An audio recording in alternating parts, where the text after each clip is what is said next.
Hello friends, I am C Vardhaman Daga. Sir, पहला model test paper GST का। इससे पहले मैंने आपको इनकम टैक्स के पूरे मॉडल टेस्ट पेपर सॉल्व करा दिए।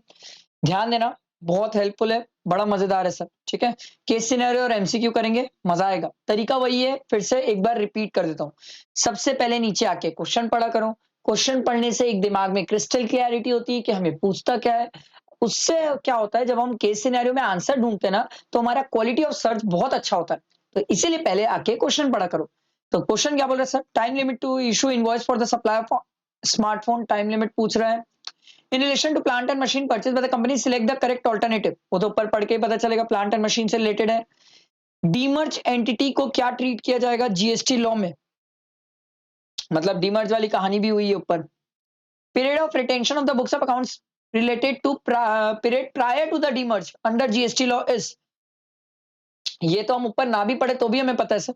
72 months from the due date of furnishing of L1 return for the relevant financial year. ये तो ऊपर ना भी पढ़े तो भी पता है। Validity of GST registration as a casual taxable person 90 days होती है, बट देखते हैं कुछ और भी होगा तो देख लेंगे। Which of the following statement is true in relation to the non-payment of consideration by the Gujarat Godown to Delhi Godown? देखते हैं, ऊपर पढ़ते हैं। चलो आओ केस सिनेरियो पढ़ते हैं। अब देखना, पहले क्वेश्चन पढ़ लिया तो मेरे को दिमाग में क्या क्या चीजें उसने पूछा है। देखो, XYZ electronic private limited is a leading electronic good manufacturing company in Delhi. The company produces a wide range of products, including smartphone, laptops, and home appliances. The sales by the company are mainly through its distributor on the following credit terms.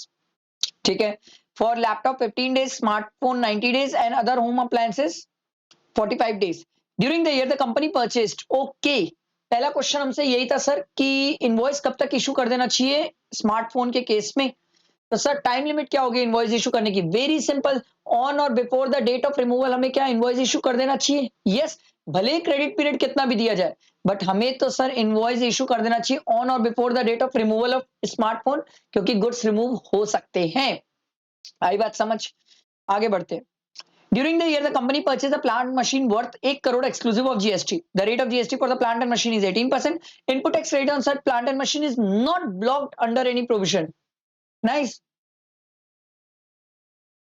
Second question हमारा यही था कि sir ITC on 18 lakh can be claimed. Yes, हम ले सकते हैं sir. Value of asset on which depreciation can be claimed shall be 1 crore 18 lakh. No sir, 1 crore. Depreciation वाले मतलब सर ITC वाले कंपोनेंट पे अगर आप डेप्रिसिएशन ले लिए तो ITC नहीं ले पाओगे। ITC of 18 lakh can be claimed and the value of the asset on which depreciation can be claimed is 1 crore. हाँ सर, ये परफेक्ट है। और नेक्स्ट आगे बढ़ते हैं। The company is planning to demerge its operation in relation to the laptop and other computer accessories from the next financial year. The demerged entity will be a separate legal entity of the company in a form of wholly owned subsidiary of the company having a common board of directors. तीसरा question तो हमसे यही पूछा था sir, क्या demerge company हमारी related party मानी जाएगी? यस सर, रिलेटेड की डेफिनेशन में कवर हो जाएगी।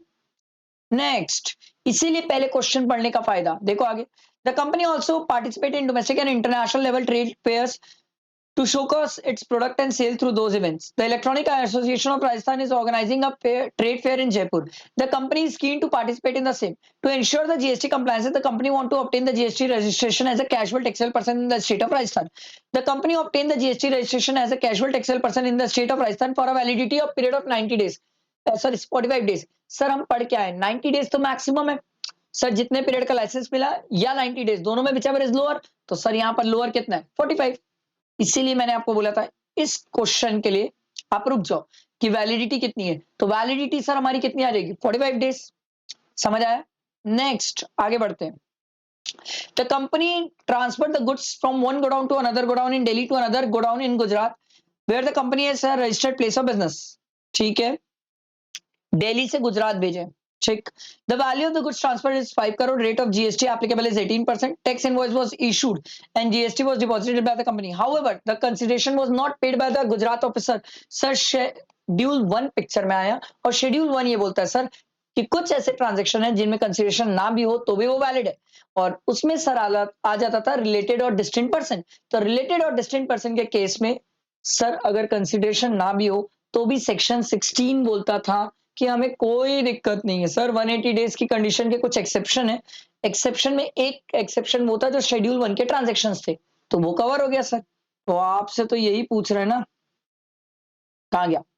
ठीक, तो sir restriction of 180 days for the payment of consideration is not applicable, applicable ही नहीं है सर, ठीक है। अगला देखो, Sanu Associates Delhi dealing in garments have ordered lady suits from the Saiba Garment in Ludhiana, Punjab, which is 350 kilometers from its warehouse.